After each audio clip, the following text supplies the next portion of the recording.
one who follows the Nigeria Premier Football League. We've got Victor Kone. Thank you so much, Victor, for joining me on the show today.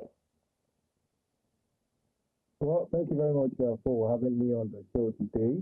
Yes, of course. Currently, I still feel very hungry, actually. I'm so hungry about what happened because the football, the actual football, had enough in it for us to talk about.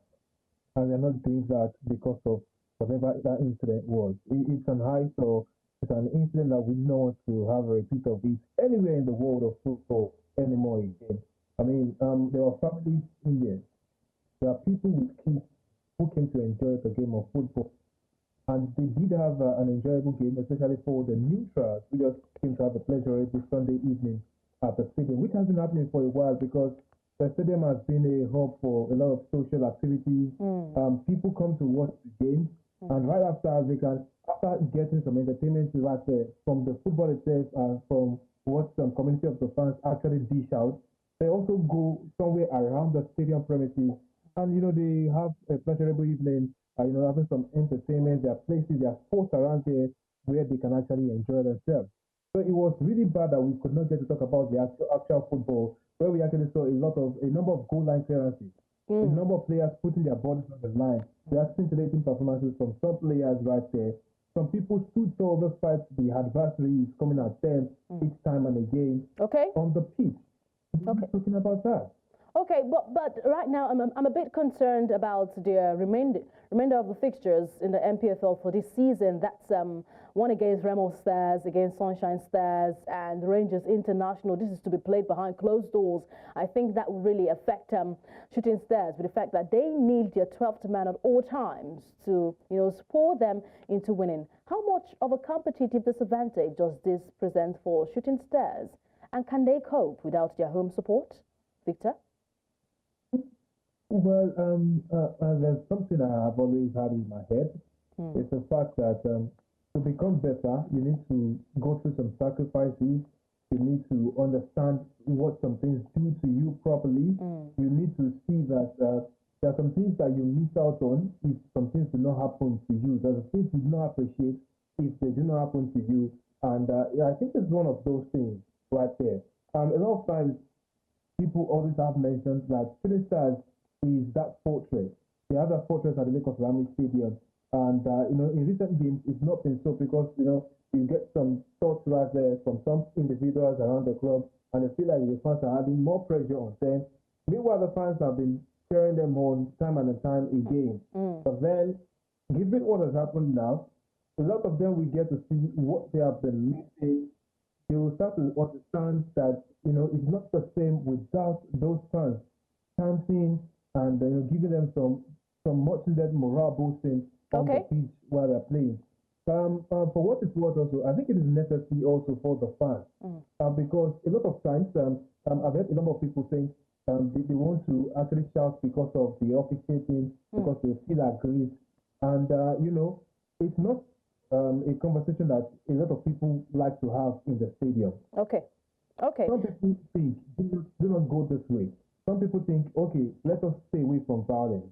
But then there are still, a number of fans who feel like they want to take matters in their own hands. They might be few, but their actions, just like what happened on Sunday, has actually cast a very negative cloud around Shooting Stars. All right, Victor, why are you still on this thought? Does this indefinite ban on fans until next season strike the right balance between punishment and rehabilitation?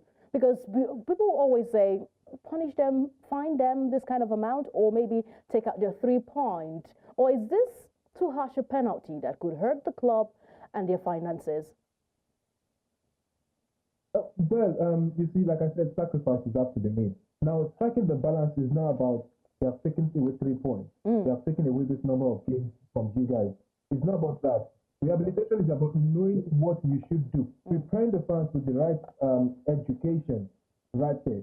And this is something that we have to say the onus is on the club itself, the management of the club itself, who actually were the target of those fans from the onset. While the game was ongoing, a lot of them were angry about the management. Remember that just a couple of weeks back, they had the disqualification in rather comical circumstances from the President Federation Cup. And this was not just down to that. The people have been complaining about the management for a while. Okay. If you check out some of the content that we saw on social media pages across some blogs, you will see that a lot of them have been venting their frustration through the lenses of these bloggers. So then, it's reached a crescendo on Sunday, and the management have failed to be proactive at some of these things. Okay. This was the highest number of security personnel I've seen at the stadium at the Disciplinary complex in a couple of years. Okay. Because of this field.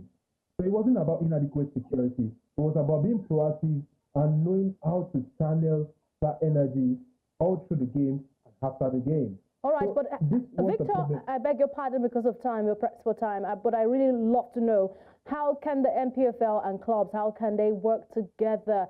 Because this needs some cooperation between these two sides in order to create safer stadium environment without even having to alienate the fans, take out the fans in this equation.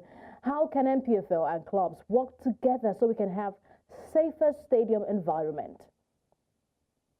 Well, we've seen part of it, education for the fans. I've seen part of it already.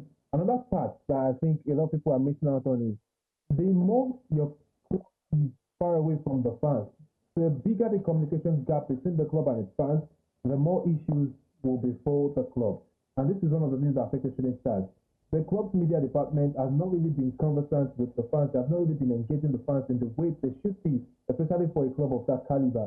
So if these issues are still there, they will not get better. The NPFL organized something for media officers, and I think a number of them failed to actually live up to expectations in this season, which I think a lot more needs to be done.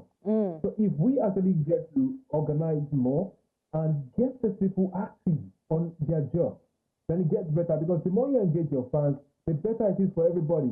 The more you do not engage them, the more someone will believe that this is the story coming out from the club, because someone has said it on radio, he has said it from one person at the stadium. And, it is easy for chaos to spread. It is easy for wrong narratives to be spread if you, the club, are not the ones directing the narrative as it should be. Okay. So apart from the fan engagement and education, you need to be able to hone the space and get the fans in together, let them understand what is going on at the club. A lot of players are injured. The fans do not even know. A lot of times you get many of the fans asking questions, why we not see this player today? Why is this player not there tomorrow? Okay. It is because they are injured, but the club is not letting them know that these players are injured. All right. I'm hoping that the Nigeria Premier Football League can, do better when it comes to organizing the league. This 2024-2025 season was looking like something that we would celebrate, but until we saw things like this that happened between Shooting Stars and Ikorodu City. Time that our friend Victor Opone, thank you so much for your thoughts on the show. I'm hoping that they can learn one or two from your thoughts shared today.